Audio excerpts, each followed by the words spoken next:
사람이 살아가는데 아주 중요한 것들이 많습니다. 많은데 특별히 아주 본질적인 게 배움이에요. 배움. 우리가 어떻게 배우면서 살아가는가. 왜냐하면 사람들은 배운 대로 살기 때문입니다.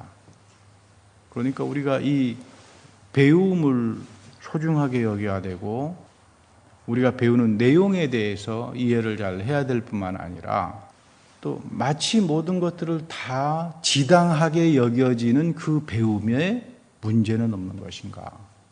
조금 어려운 말로는 taken for granted라고 하는 말을 씁니다. taken for granted. 대한민국 사람으로서 지극히 다 당연하게 생각하는 상식적인 것들입니다. 그런데 거기에도 언제든지 잘못된 것들이 있을 수 있다. 그러니까 배움이라고 하는 건 완벽한 것도 아니고 절대 진리를 말하지도 않습니다. 우리에게 절대 진리라고 하는 건 살아계신 하나님 한 분밖에 없죠.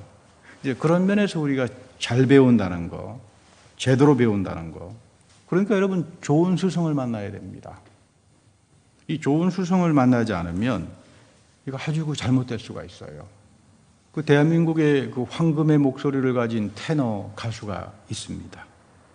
미국 사람들은 이분 보고 목소리가 릴릭하다, 참 그러니까 곱다 이렇게 표현합니다. 참 고운 목소리를 가지고 있다.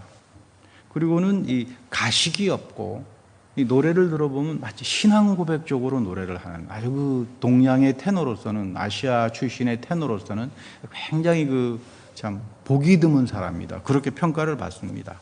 백악관에 초대되어서 노래도 한 적도 있고요. 이분은 또 장애인입니다. 메트로폴리스 오페라에서 아시아 사람으로서는 최초로 테너 분야의 대상을 받은 아주 독보적인 사람이지요. 근데 이분이 하는 말씀이 참 재미있어요. 배움이라고 하는 게 참 중요하다. 한국에서는 내가 오페라를 하려고 그러니까 할 수 있겠느냐 그랬더니 그만둬라, 그만해라. 너 신체 몸도 성취하는데 그거 가지고 너 목소리가 또 가늘고 이렇게 세지가 않은데 전부 다 자기에게 긍정적으로 이야기해 주는 사람은 한 사람도 없었대요. 차라리 그만두는 게 낫다.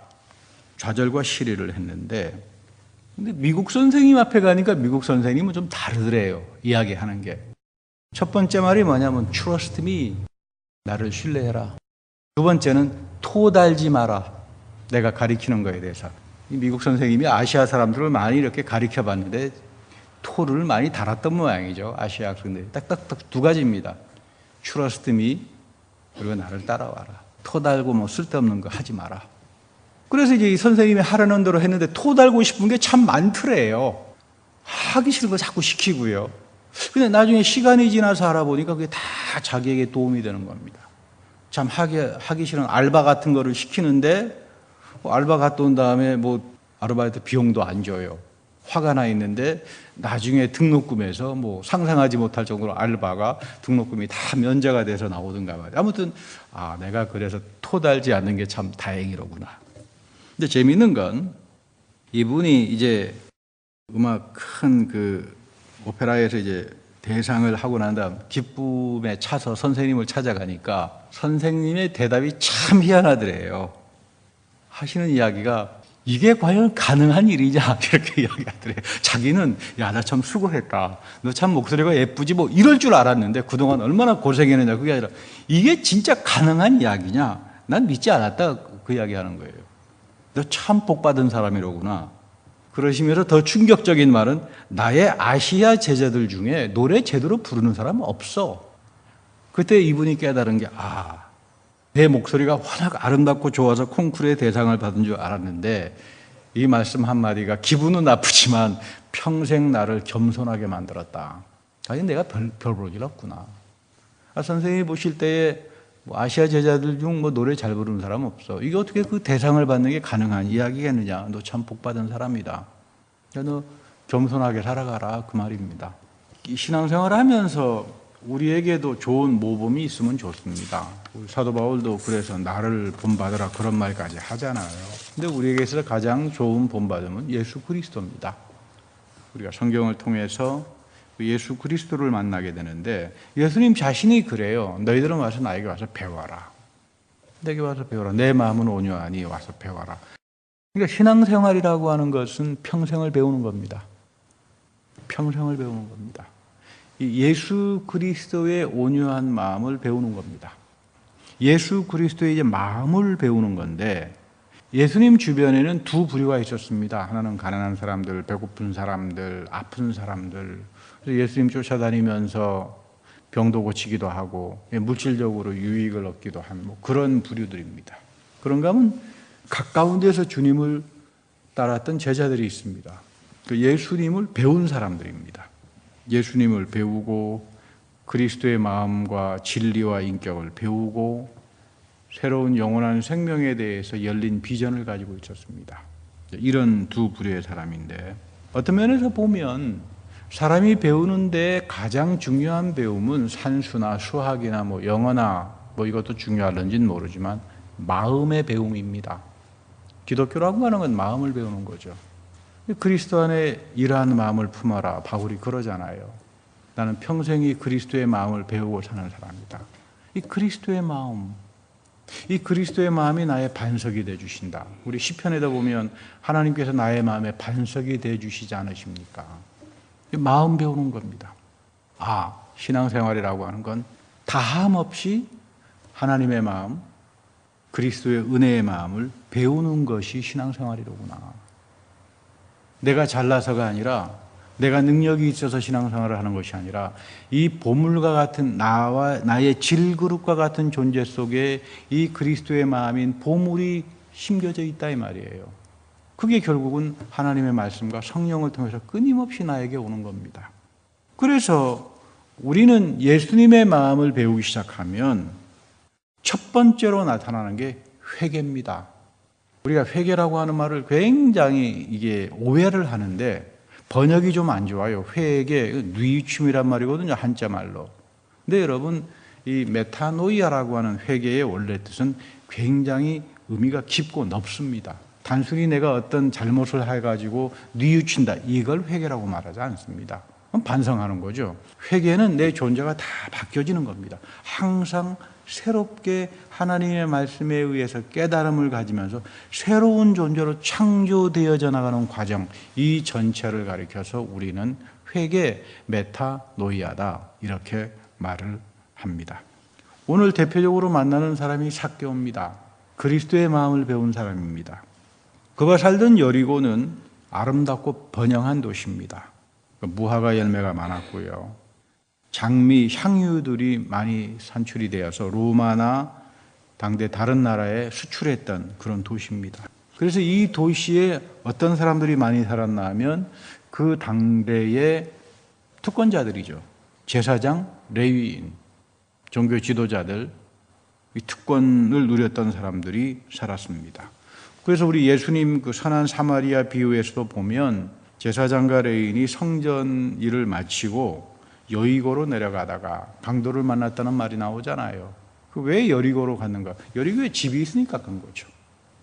여리고에 그렇게 이제 이 종교 지도자들의 제사장들의 집들이 많아서 아주 아름답고 부유한 도시입니다. 여기에서 다시 말하면 삭개오가 주님을 만나는 겁니다. 저는 아직 가서 본 적은 없습니다만 그 지역에 가보면 그런 팻말이 하나 있다 그래요. 이 뽕나무에다가 이제 삭개오가 예수님을 만난 나무다. 몇천 년의 그 위용을 자랑하는 나무가 있다고 합니다만은, 삭개오는 예수를 만남으로써 자기 현실에 직면합니다. 그러니까 우리가 예수님으로부터 마음을 배운다라고 하는 말은 다른 게 아닙니다. 가식을 벗어버리고 내 본래적인 모습을 맞닥뜨리는 겁니다. 예수님 앞에.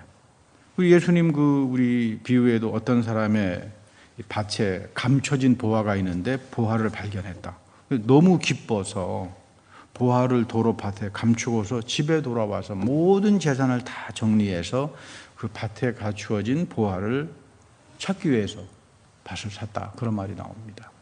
어쩌면 삭개오가 이 비유에 맞는 사람입니다.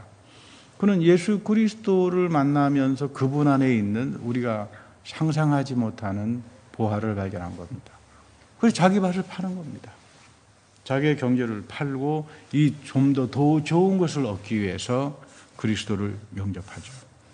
삭개오의 회개에 대해서 예수님이 응답하는 게 구원입니다. 우리가 생각하는 구원과 좀 다릅니다.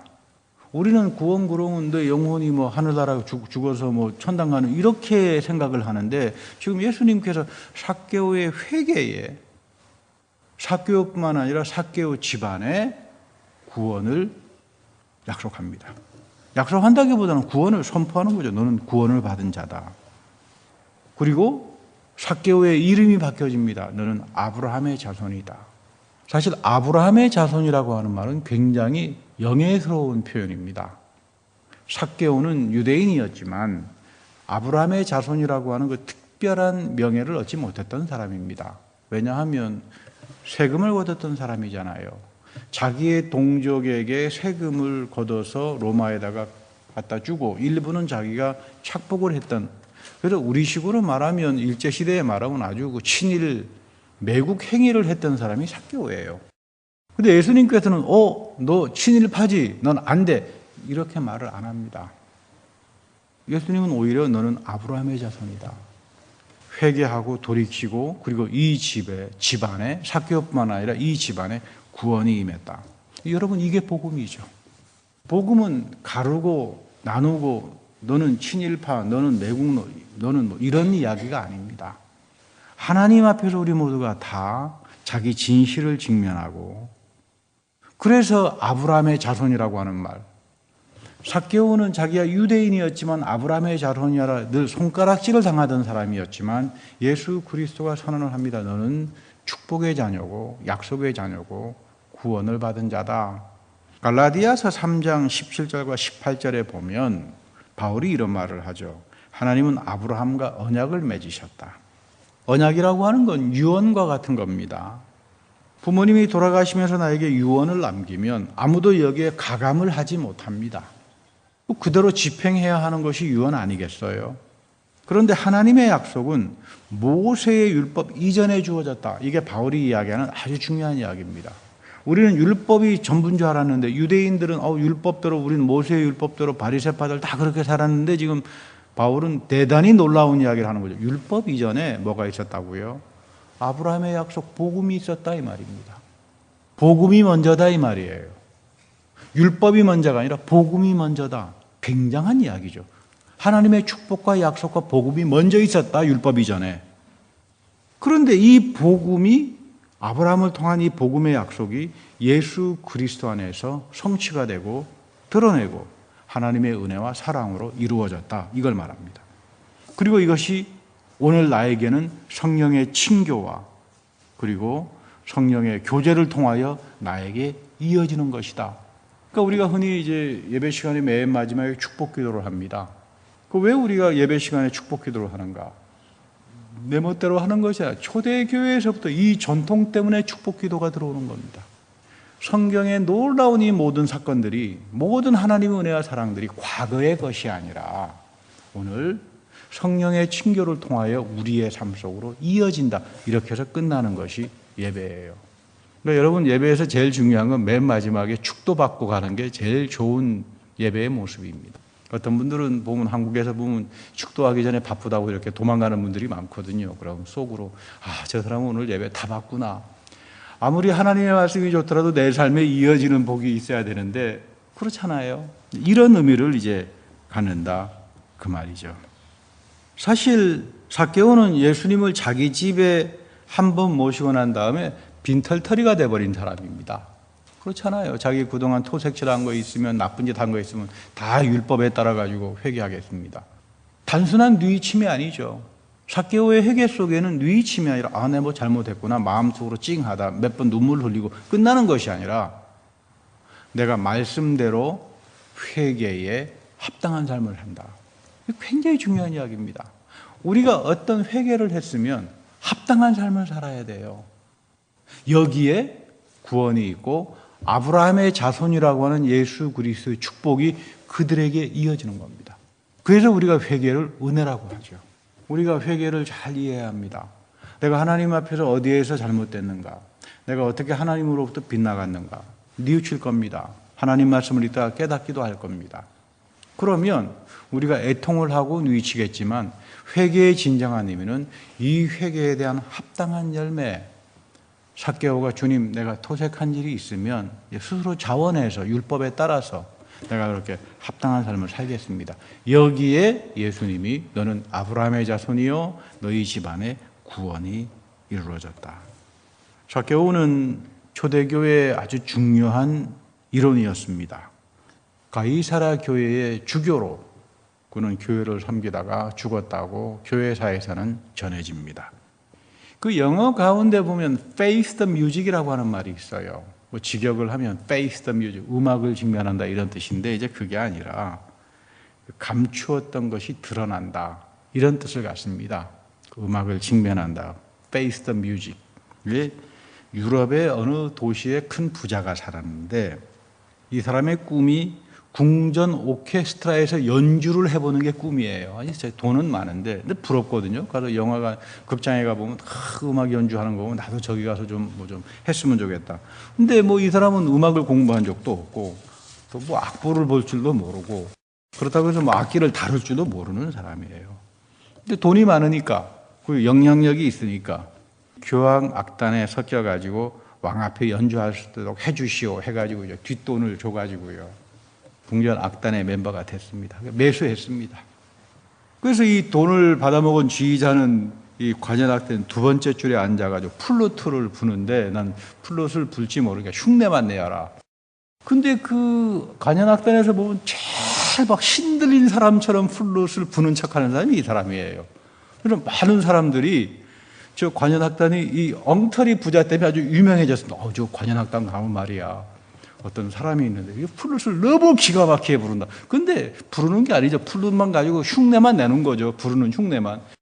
둘째에서 막 감동을 받아가지고 막 일어섰다 앉았다 막 난리를 치니까 졸지에 이 엉터리 같은 사람 때문에 이 관현악단이 확 유명해졌습니다. 그런데 이제 하루는 임금님께서 왕이 연습장에 들려가지고 참 이 관현악단이 너무나 유명해서 여러분들 개인기로 한 번씩 다 이렇게 음악을 가장 잘 연주하는 것들을 좀 내 앞에 좀 들려주시오. 지금 뭐 동네에서 이 도시에서 자자하게 이게 관현악단이 소문이 나고 워낙 훌륭하다 그러니까 임금도 도대체 어떤 관현악단이길래 특히 여기 그 플룻을 보는 사람이 그렇게 열정적으로 앉았다 일어섰다 그냥 막 손가락을 막 하면서 하는데 한번 그 당신이 좋아하는 잘 부는 거를 좀 연주해 주십시오. face the music 한 겁니다. 음악에 직면했는데 이 부자가 어떻게 했겠습니까? 그냥 으악! 하고는 쓰러져 버렸어요. 그래서 사람들이 들고는 이제 병원으로 데려갔습니다. 그 다음부터 이 사람은 두 번 다시 플룻을 입에 대지 않았다고 합니다. 여러분, 이 회개라고 하는 게 그런 겁니다. 우리가 하나님 앞에 섰을 때 현실을 직면한다. 삭개오가 하나님 앞에, 예수님 앞에 섰을 때 자기의 본래적인 모습을 직면한다. 이게 회개예요. 그러니까 여러분, 성경은 굉장히 많이 나오는 말이 단어가 뭐냐면 회개입니다. 죄라고 하는 말이라고 하는 것은 부정적인 말이 아니에요. 우리가 하나님 앞에 직면하면 직면할수록 자기의 본래적인 모습이 드러나는 겁니다. 여러분들이 무슨 세상에 나가서 무슨 험악한 죄를 짓고 살아갑니까? 그렇지 않습니다. 그러나 믿음이 깊어지는 사람들, 하나님을 만나는 사람들, 이 사람들은 자기의 모습이 하나님 앞에서 나는 질그릇과 같다. 난 아무것도 아니로구나. 이런 의식을 가지기 시작합니다. 이런 사람들에게 내 삶의 참된 모습에 직면하면서 바뀌어지는 사람을 하나님은 새롭게 창조해 나가고 그에게 삭개오와 같은 구원의 축복을 주고 아브라함의 자손이라고 하는 그 은혜를 여전히 이어나간다는 그런 이야기입니다. 요즘 교회에서 회개란 말을 잘 쓰지 않습니다. 어떤 분도 저에게 목사님은 구닥다리처럼 맨날 회개 이야기를 자꾸 하십니까? 그래서 제가 성경 읽어보니까 회개 아니고서는 할 말이 없는데요. 근데 우리 교인들은 제가 회개란 말을 많이 써도 그것 때문에 짜증내거나 뭐 힘들어하거나 뭐 귀찮아하는 분들이 없어서 참 감사하게 생각을 하고 있습니다. 오늘 시편에 보면 세상을 이렇게 말합니다.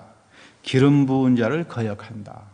이 기름 부은 자라고 하는 말은 하나님의 성령이 충만한 자, 하나님의 말씀을 가르치는 자, 이 하나님의 말씀을 가르치는 자를 거역합니다, 세상이. 그리고 족쇄를 벗어던지고 끊어버린다. 이제 우리 하나님으로부터 해방이다. 말씀으로부터 해방이다. 내 멋대로 살자. 이것이 마치 자유인 것처럼. 그런가 하면 세상의 특징을 시편은 두 가지로 말합니다. 분노합니다. 내가 하나님의 말씀으로부터 해방을 당하고 자유하면 좋을 것 같았는데 오히려 더 분노를 해요. 더 시끄럽습니다. 헛된 말을 꾸미게 됩니다. 그 유명한 말을 하잖아요. 칼 마르크스와 니체는 종교를 비판해서 신을 죽였는데 이후부터 사람들은 신을 죽여버린 사람들은 사람을 죽이기 시작했다. 이거 여러분 굉장히 중요한 말입니다. 종교 비판이 대단한 것 같거든요. 정의의 이름으로 뭐 하나님 말씀의 족쇄를 부셔버리자, 우리는 자유하다. 1차적으로 뭐 사회주의자든, 뭐 니체는 사회주의자는 아니었습니다만, 뭐 좀 자유주의자들은 어떻게 하면 이 종교를 굴레와 족쇄로 생각해가지고 다 부셔버리자 했는데, 그 이후의 역사를 보면 그 전통에서 있었던 사상들은 사람을 죽였습니다. 상상하지 못할 정도로 사람을 죽입니다. 오히려 예수 그리스도가 이런 말을 합니다. 너희는 하나님 말씀 안에서 진리가 너희를 자유롭게 한다. 성도는 하나님 말씀 안에서 참된 자유와 해방을 만나는 사람들이지, 세상에서 이야기하는 것처럼 무언가 열심히 뭘 만들어내고 헛된 일을 꾸미지만 결국 그것은 하나님의 기름 부은 자를 거역하는 일에 불과할 수밖에 없다. 그런 말입니다. 하나님의 말씀이 나를 얽매이는 족쇄요 짐으로 느끼는 것이 아니라 성령이 우리에게 오시면 나는 이 말씀 없이는 살아갈 수가 없고, 나는 이 말씀 안에서 하나님에 대한 영적인 사모함을 가지고, 나는 이 말씀 안에서 끊임없이 나의 참된 내 삶의 진정한 본래의 모습을 직면하면서 새롭게 창조되어 나간다. 여러분, 물고기가 물속에서 이거 내 참 족쇄다, 이 물속이 영 내 마음에 안 든다 그래서 땅으로 나가고 싶다 그래서 땅으로 나와버리면 이 물고기는 마지막입니다. 너무나 잘못된 사상에 의해서 미혹당합니다. 마치 비판을 하면 그것이 나를 자유롭고 해방으로 가져갈게 할 것 같은데 전혀 그렇지 않습니다. 오히려 그런 사람들을 성경에서는 스스로 자기에게 족쇄를 채우고 스스로 분노하고 앵거만 생기고 오히려 전혀 잘못된 인생을 살아갈 수밖에 없다 이 말이에요. 그래서 성경은 하나님 앞에서 너의 본래적인 모습을 직면하라. 이것이 회개입니다. 역사를 보면 재미있어요. 초대 기독교가 박해를 받을 때 제일 마지막에 일어난 박해가 디오클레시안 황제 시대 때 박해입니다. 이 황제가 네로 황제만큼이나 아주 사악한 임금이었습니다. 그러니까 284년도부터 305년까지 아주 조직적으로 기독교의 씨를 말려버리려고 온갖 수단을 다 동원했습니다. 성경을 불태우고 교회의 문을 닫고 뭐 사람들을 죽이고 뭐 아주 했는데, 그러면서 선언을 했습니다. 이제 기독교의 이름은 이 지구상에서 영원히 말살당했다 했는데, 놀라운 것은요, 이 황제가 비참하게 죽고 난 후에 왕위로 즉위한 사람이 콘스탄틴 대제입니다. 이 사람이 기독교를 로마의 국교로 선언합니다. 시편에 보면 하나님께서 세상을 비웃는다 그러죠. 이 역사라고 하는 것은 우리 인간이 생각하는 것처럼 가지 않습니다. 하나님께서 역사를 새롭게 창조해 나간다. 하나님이 말씀 안에서 나를 새롭게 창조해 나가듯이 세상도 새롭게 창조해 나갈 줄 아는데, 기독교인들은 세상을 바로 하나님이 이 세상을 어떻게 새롭게 창조해 나가는가, 그것을 보는 사람들이에요. 그것을 예수 그리스도 안에 나타난 용서, 예수 그리스도 안에 나타난 화해. 그래서 하나님을 믿는 사람들은 이 하나님의 말씀 안에서 참된 자유를 느끼고 참된 해방을 가지고 새로운 생명을 얻는 사람들입니다. 그래서 성경에 축복의 기도가 있는 겁니다. 대표적으로 우리 성서가 말하는 축복의 기도 가운데 고린도 후서 13장 13절하고 민수기 6장 22절하고 26절 말씀이죠. 민수기의 축복의 기도의 핵심은 하나님의 얼굴빛이 너에게 비추어 주기를 원한다. 브니엘이죠, 브니엘. 야곱이 받았던 복입니다. 야복에서 야곱이 그 씨름을 통해서 쩔룩발이가 되었지만, 야곱 역시 야복의 씨름터에서 자기 삶의 진실, 본래적인 모습 앞에 직면을 했어요. 그의 회개의 행위라고 하는 게 다시 말하면 야복의 씨름이었습니다.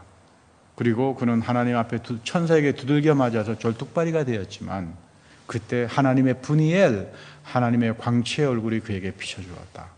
그 이후부터 야곱은 이스라엘이 되는 겁니다. 오늘 그 축복은 예수 그리스도 안에서, 예수 그리스도의 십자가 안에서 하나님의 분이엘, 하나님의 영광과 은혜의 광채가 우리에게 비춰졌다. 이거를 받을 수 있는 사람들은 야곱처럼 영적으로 쫄뚝발이, 내가 하나님 앞에서 질그릇과 같은 존재고, 내가 하나님 앞에서 아무것도 아니고, 나는 이 하나님의 은혜 없이는, 하나님의 비춰주시는 축복의 빛이 없이는 난 단 하루도 살아갈 수 없는 사람임을 고백하는 사람들에게 아브라함의 자손의 축복, 하나님의 놀라운 얼굴에 빛이 비춰주는 축복이 주어지는 겁니다. 이것을 간추린 게 고린도후서 13장 13절 말씀이죠. 주 예수 그리스도의 은혜와 하나님의 사랑과 성령의 교통하심이, 삼위일초론적이라고 말합니다. 예수 그리스도의 십자가 안에 나타난 하나님의 은혜, 그리고 하나님이 너희들을 향한 사랑, 그 다음에 성령의 교통하심이. 성령이 교통한다라고 하는 말은 성령이 친교를 한다. 성령이 우리에게 오시면 우리와 더불어 친교를 합니다. 그렇잖아요. 우리와 함께 교제를 합니다. 우리를 친구처럼, 우리가 하나님 말씀을 통해서 점점점 자기의 진실을 찾고 자기 삶을 직면하면서 하나님 안에서 새로운 피조물로, 새로운 창조로 살아가는 사람들은 성령은 우리에게 오셔서 친구처럼 만난다 그 말이에요. 친구는 동행하는 자잖아요. 어려울 때 도와주고 보호해주고, 그래서 별명이 보혜사잖아요. 우리 곁에서 보호하고 은혜를 주시고 친구처럼 우리와 인격적으로 사랑한다. 이 성령의 사귐, 성령의 친교, 이것이 오늘 우리들의 예배 속에서 이어지는 겁니다. 오늘 특별히 이 마음의 배움이라고 하는 거, 신앙생활이라고 하는 건 평생에 이르기까지 그리스도의 마음을 배우는 거로구나. 내 마음에는 사악한 마음도 있고 좌절하는 마음도 있고 의심하는 마음도 있지만 늘 성경을 통해서 비추어 주시는 하나님의 얼굴의 빛, 그 축복을 통해서 내가 성령과 더불어 항상 친교를 맺고 교제의 삶을 살아가는 거다. 그래서 내 마음이 옥토바처럼 바뀌어지어가는 전체 과정을 가리켜서 우리는 기독교인이 되고 제자로서 살아간다라고 말을 하는 겁니다. 이런 축복이, 또 이러한 은혜가 여러분들에게 임하기를 기도합니다. 다 같이 기도하겠습니다. 하나님, 야곱처럼 우리도 주님의 빛나는 얼굴을 뵙길 원합니다. 삭개오처럼 우리도 주님 앞에서 내 삶의 진실된 모습에 직면하여서 회개에 합당한 열매를 맺으며 살길 원합니다. 예수 그리스도의 십자가 안에 나타난 하나님의 은혜와 그 빛 앞에서 참으로 질그릇과 같은 나의 존재를 회개하며 하나님의 새로운 창조의 사역에 붙들리어 새롭게 살아가기를 원합니다. 성령을 통하여 말씀 안에서 늘 주의 축복과 구원의 은혜가 생명말씀 교회와 그 성도들에게 이어지게 하여 주옵소서. 우리 구주 예수 그리스도의 이름으로 감사하며 기도드립니다.